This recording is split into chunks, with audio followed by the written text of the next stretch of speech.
Alright guys, so I often get asked a lot of times how to get smoother looking video from your Cinewhoop, and there's a few things that I think that could be helpful. Now, this isn't going to be like a comprehensive guide or anything like that, because obviously there's a lot of tricks out there that you can use to alter your settings to get smoother looking video. A lot of this stuff is going to be subjective. Some of you guys are going to like it, some of you guys are not going to like it, so you're probably going to want to pick and choose the things that work for you and things that you like and sort of mix and match as to what you are looking for, because there's no one perfect formula for this. But I just wanted to sort of give you some pointers as to what things you could do to improve the smoothness of your flying and the smoothness of your video that you get from these Cinewhoops.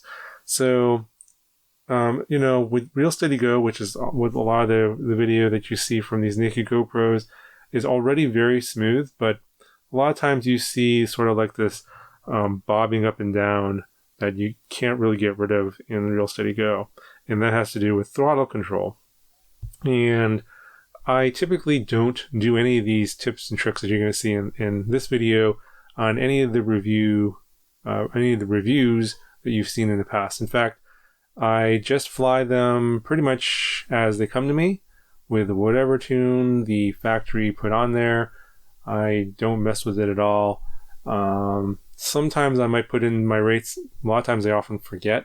I just basically find the receiver, charge up a battery, and go fly it and show you guys what you should be expecting to get out of the box. And I think that's the proper way to do things. I know some of you guys disagree. I should tune it and make it look perfect and all that, but not for a bind and fly review. It's not, in my opinion, that's cheating, because it makes the quad look better than it really is. And a lot of times when a customer looks at my video and they later find out that, oh, it doesn't fly like that, anything like that at all, then they end up asking me what I did to change it, and they feel like they got tricked. So that's why I always fly these exactly the way they come to me, so that no one feels like they're being cheated, that they're being shown something that they're not going to be buying. Anyway, that's a little bit of a side note. I just fly things as they come to me and with whatever pit tune they have. So if you saw like the 95X V3, it didn't have a great pit tune, so I asked for some feedback, and a lot of you guys wanted to see a pit tune for that one because apparently it's a very popular model. A lot of you guys bought that, so I went ahead and made a video for that. Now, one of the questions in one of those videos was, how do I get smoother flying? And so I'm going to show you how to do that in this video. So I'm going to have to show you the settings that I made in Betaflight, and it's actually on this little quad here. I'm just going to use this as an example. This is it's a Meteor 65 HD inverted, and I've already done a video on how to invert these. The only main difference is that the HD board's on the bottom here, or the camera recording board's on the bottom there with the SD card. And then I've used a rubber band to mount the camera. Surprisingly, that works really well. But yeah, let me know if you guys want to see a separate video on this one with more details.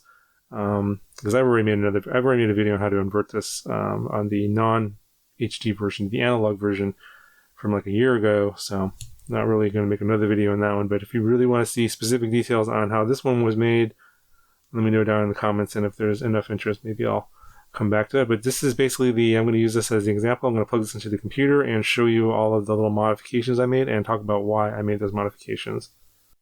Alright, so let's go and I've connected it to the computer here. And let's go right into the configuration. On this one, I've turned bidirectional D-shot on. You may or may not want to do that. It's not critical. I think the important thing here to note is the motor idle throttle value.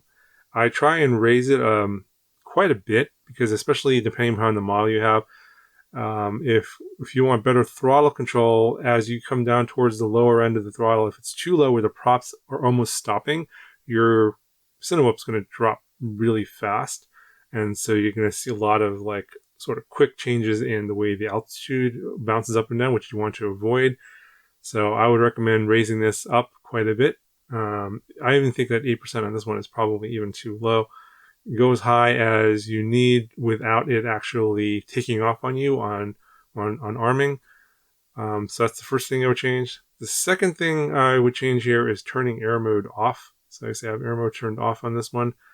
And if you want to fly smooth low to the ground and hit like really tight gaps without a lot of ground effects basically interfering with the quads. So basically as you get closer to the ground, maybe like an inch or two off the ground on some of these, the prop wash coming off of the ground is going to be bouncing off the ground and hitting the quad from underneath, causing it to disturb the PID loop, and it'll cause vibrations and cause it to freak out sometimes. So I find that with air mode on, that effect is worse. So I want to keep it off. I only leave air mode on for quads where I'm doing like flippy floppies and like basically freestyle. If you're doing Cinewhoop type of stuff, you don't really need air mode. It's actually a hindrance to the kind of flying you want to be doing. So I'd recommend turning that off. The second reason you want to turn that off is if you bounce off of stuff. So if you're flying in tight quarters and you bounce off of the wall or some sort of an object with air mode on, it's more likely to totally freak out and just like crash on you or just go off in some random direction. With air mode off, that's much less likely to happen because the PID loop won't completely overreact. So that's another reason why I recommend having air mode off.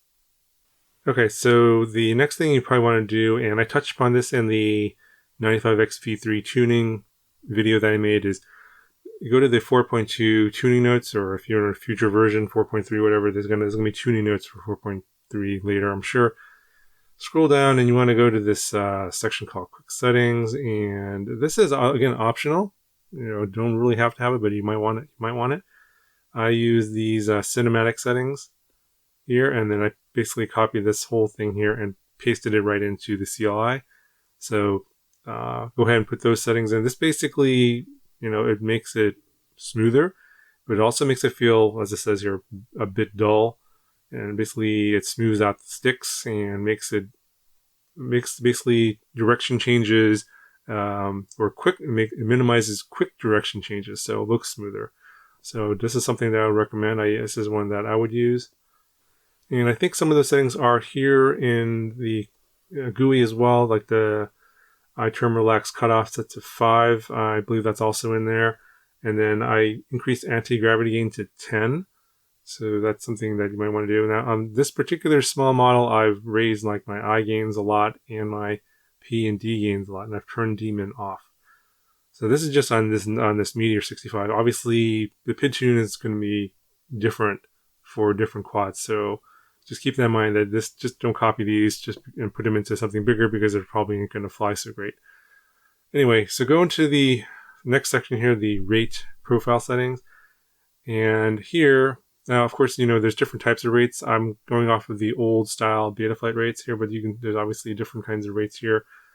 I would focus on this thing called max velocity, or basically degrees per second of rotation. And so these are the kind of rates I like. I like a lot of expo. So basically the center stick is going to be really smoothed out, and the actual rates are really low.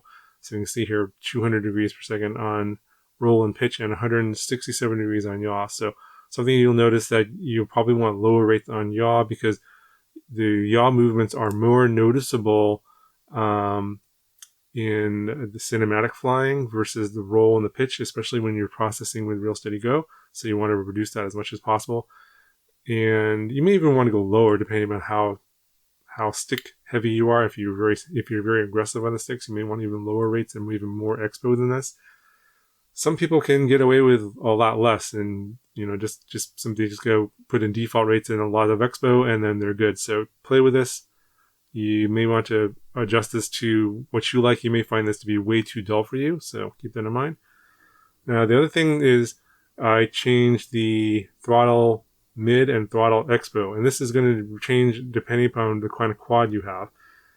So the normal value for throttle mid is 0.5. This assumes that your quad is going to hover at 50% throttle, which is not the case for a lot of instances.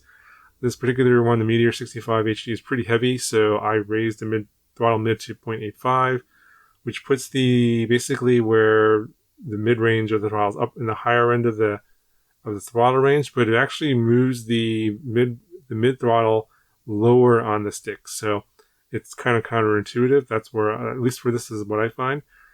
And then you want lots of throttle expo. So basically any changes in throttle aren't going to be put into the actual quad right away. So you can make a lot of, changes in throttle up and down without it causing the quad to bounce up and down rapidly. So I think the normal value here is 0.